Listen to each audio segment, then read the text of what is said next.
So again, at least Aurora, they're thinking about priority. They're thinking about using this Lily as a means to an end to push out this wave fast, and that way Pagu doesn't necessarily have to take the concussive blast. If he does, then it's extra quick, and then it's just trying to control the early stages of the game so that at least K doesn't get to move out of the lane as fast. They also have a healing with the Minotaur as well. And this Lilia will not get punished too much by the Mongols, because Lilia gets really punished with a very long-range mage, like an Eve, like a Farsa. Now you know you're going up against a Eudora. It's not that big of a deal because everyone else can tank the damage for you. So this is going to be the big question. Mongols, what will be your gold laner or EXP laner here? Because I think they're really lacking in damage. They're going to pick up the Sora. So I think in terms of damage, Mongols might have to use a Sky Piercer. If not, their scaling won't be that great. Though honestly, looking at Aurora as well, I think in terms of damage, they're both pretty equal. It's not bad. Yeah, they're pretty equal in terms of damage. No one scales too crazy compared to the other. Yeah, I think that the only issue in the... My only problem with this game is that Mongols will have to dedicate like a lot of CC onto Freya specifically if she gets into the back line. Like if you're caught in a compromising position, that's a lot of resources that you've got to blow. And on the opposite end, I feel like as much as I want this Lilia to work out, there's a pretty good chance, unless she takes Purify, that she's going to get caught out by maybe, you know, a Cloud Shift or a Lightning Form here. I would assume a lot more Lightning Forms are going to get used by the Mongols this time around, because if not, I don't know how else they're going to deal the damage other than Hirara having a 3-level lead in Sky Piercer. Well, now we're jumping into the game here. Looking at mid, looking at all the rotations going around, looks like both junglers are going to start at the same side of the map. Starting on the bottom side of the map around the, what is this? EXP? Yep, EXP lane. We have all this double fighters. I'm like, wait, which one is EXP? Which one is goal again? Exactly, man. It's dangerous because at any time they could like, oh, since we're both playing double fighters and we have the counter matchup, we could maybe, you know, do a cheeky little lane swap to kind of influence how this could be played out. And then after that, lane swap back after level 4. But we haven't seen too much of that just yet. We see the first interaction. It's not going too well. Oh, Zixora wants to get a kill. Pagu has to flicker out of there. Early rotation coming in from Zixora, making sure that Meike as well as Ox gets a lead in mid. I would say that's a pretty good rotation. Pretty nice. It's pretty nice, and that means the early invasion as well. Wait, does he have retribution? Zixora does, but at the very least, TNZ was able to clear out his camps. Full clear down on bot side, and will end up on the gold side of the map, the bare minimum, while hitting level 4. The Mongols do know this, though. They did spot out TNZ clearing up that green camp, so they know that he doesn't have his purple buff at this point of time. It's just that the Mongols will be just a little slower to get Zixora in position for the counter engage. Yeah, but I feel like Zixora is okay with this, because even though he gets his orange buff late, that does mean that it's going to expire much later, making it available for this turtle. So I think taking the orange late makes it so that you can fight for this turtle a little bit more, because purple buff is great, but orange does make it so that you have more slow and a little bit more damage.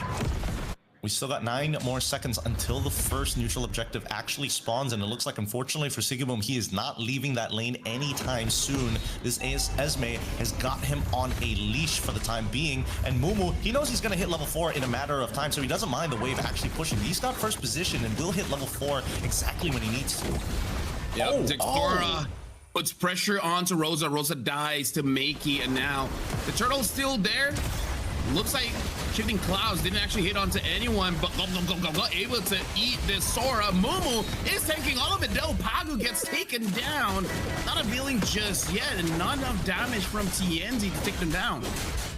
They really are taking advantage of these, you know, early interactions and early lack of battle spells thereof from Pagu and as well as Rosa. And by the time they actually get it back, it's already too late, right? And now the conversion is looking good for Zixora. He's got the turtle and 1 green cap. Yep, Mumu now. So he gets caught, unable to get away. TNZ secures the kill. But I think for Mumu, that's going to be worth it. He dodged a lot of abilities in the turtle fight. If he dies there, it's like, you know what? I use a lot of my luck there.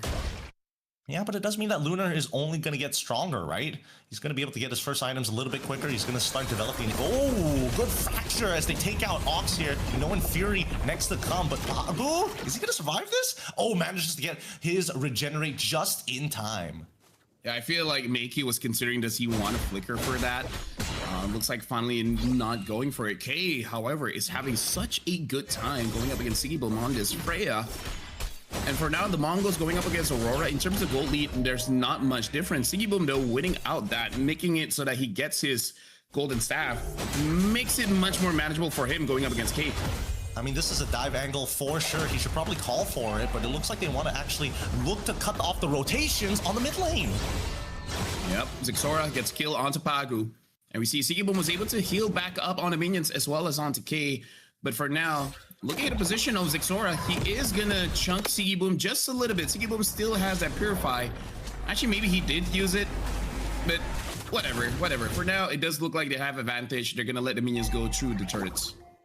And they'll be able to get a pretty good push there as well. Zixora more than happy to be part of this push and get the extra gold. And you can see that K, he doesn't need the gold, right? He immediately goes down to the Tribe Rush to try and slow this down. And I think no matter what, Sigiboom, who doesn't have his ult just yet, can't chase Zixora all the way down the lane. And out here in mid, Makey got taken down by TNZ. Good engage coming in from Aurora Gaming. Lunar is all alone. Not able to get out just yet, but Sigiboom goes in as well as Pagu. Rosa secures the kill onto Mumu. K as well as Zixora try to get away. 4 members of Aurora are here. K is surviving all alone as Esmeralda is tanking quite a lot. I mean, just good movement as well. Now Sigiboom in some trouble. Okay, trying to 1v3. Maybe he bit off more than he can chew. Still surviving though. Unfortunately, Zixora is going to be the one taken down. Pagu secures the kill. It looks like TNZ does go for that Sky Piercer. So all the kills after this should make this Nolan much more scarier. Oh, Zixora also has a Sky Piercer as well, but I'm not sure when he completed that. He completed that before the fight, and I mean, he was trying to go for a cleanup there, but didn't exactly go the way that it was hoping to. That's why this Nolan can be a little punishing to deal with, especially since he's not the easiest to actually catch with the snare in the first place, but it's fine now. At least with the pressure back on Aurora's side, they're not at a deficit, and so far the only leads that we have was technically on Zixora, Zixora as well as K. I cannot forget about K. He's doing a very good job in this Freya lane, but eventually will fall off. Yeah. Right now for Mongols as well as Aurora, the win condition is clearly the jungler because they are carrying the Sky Piercer. So at this point, a lot of priority is going to be onto them. I think it's easier for Aurora because they do have Lunar. Daytona's welcome got blocked. So now stunned up, Pagu is there just in case Lunar needs the backup, which looks like Lunar doesn't really need it just yet. So back to my point, Aurora, they gotta look for Lunar to catch Zixora or Pagu, and then for Mongols, I think it really is just Makey, hoping that Makey is able to burst down TNZ. Yeah, it looks like the Mongols are really funneling like a large amount of gold over to Zixora. Even Mumu opting to like walk away from the lane, and now they're engaging. Flicker use, gets onto Lunar. Lunar's still pretty tanky, surviving even now. Is it the Flicker? Minute spree gets through. TNZ goes in, gets a killing spree. Mumu tries to go back, able to pull in Luna. Lunar is still surviving. Zixora will not go for it, but K will secure the kill for the Mongols.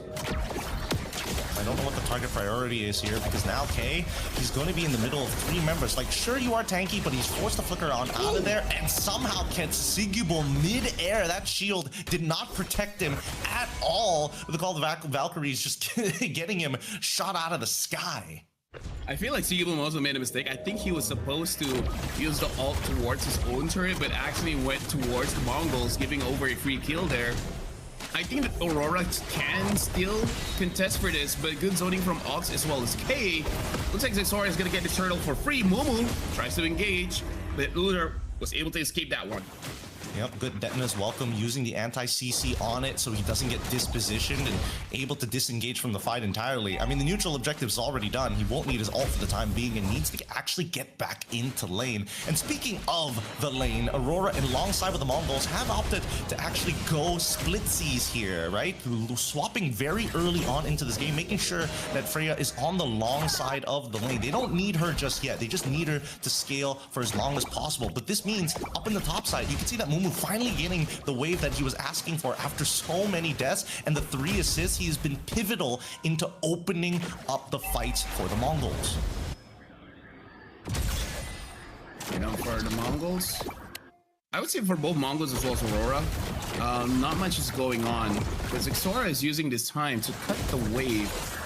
Mumu though, using the shifting skies to reposition Pagu, but Pagu wants to be there anyways. Make a kill for TNZ, but Log got pulled back by Og. TNZ gets a double, triple now for TNZ.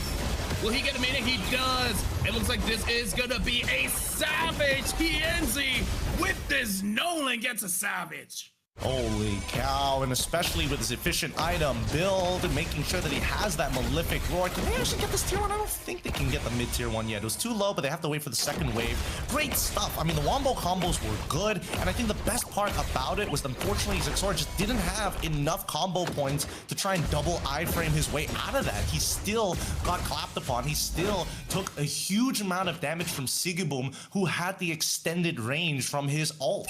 And with that being said, the Mongols at this stage of the game will have to play hyper defensively. Aurora need to be the ones who make that very first move, and even for Xora, he's now hit level 12. He's kind of maxed out on his abilities, will be able to get his combo points back every 4 seconds or so.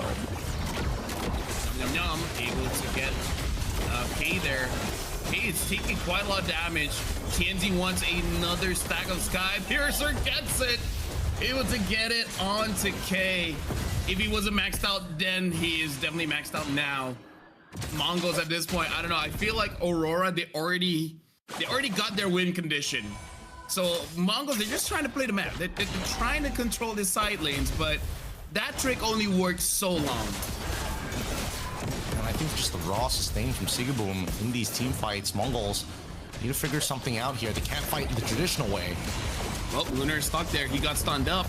But Ogs is the one that gets taken down. Pagu jumps back in, able to get 2, and now Mumu gonna get gobbled up by Lunar. Stunning him down. TNZ goes in.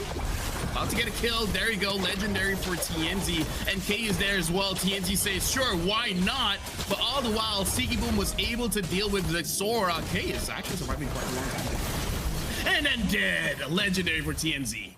Nicely done. They don't get the double savage this time. We've already seen the first savage of the tournament. I'm not sure whether the other streams have had a savage of their own, but this is Error got one perfectly. Oh yes, Error got a savage as well. So that's the second savage of the tournament so far, and Aurora are doing a very good job at being hyper aggressive. 16-6 so far, winning out in a majority of the interactions, and Pagu extremely patient on the Minoan's Fury. It has caught out too many members of the Mongols, and I think it's now at this stage all about timing, right? I think that they need to make sure that Mumu has his flicker available for the next upcoming fight. So if the Minoan Fury does come out, you're not looking to cancel it because he's anti-CC, but you can slow down the follow-up. In this case, Rosa, they gotta get his flicker out somehow. Yeah. Honestly, yeah, that's a good point. Like, yes, Pagu can start a fight, but as long as he can stop the damage dealer, then that's all good. Because at this point, that should be priority number 1 for Mongols. Try to get TNZ. If he dies, suddenly it looks like you can win the game. Until then, this is all Aurora Gaming. Even looking at the goal here, about 7,000-ish gold ahead for Aurora Gaming. Now the Lord marches on. Ox gets 2, not gonna be enough. Mumu gets stopped there with the Minoan's Fury, and TNZ gets a kill onto Mumu. Xora has to get away. Nowhere for him to really go. And looks like Aurora, they're gonna change their target over to the mid, able to get that inhibitor, and TNZ gets K as well. 12-0-3. Sigiboom moves forward, finds Ogs, gets a double for TNZ, and now Xora is trying his very best, just clear the minion, but making it taken down by Sigiboom. It's only Xora, nothing can be done. He tries to get away, but right now, oh wow. Oh, the fracture was too good, and the denial from Lunar. Aurora Gaming take game at number 1 in 12 minutes and 34 seconds, 21-6. The early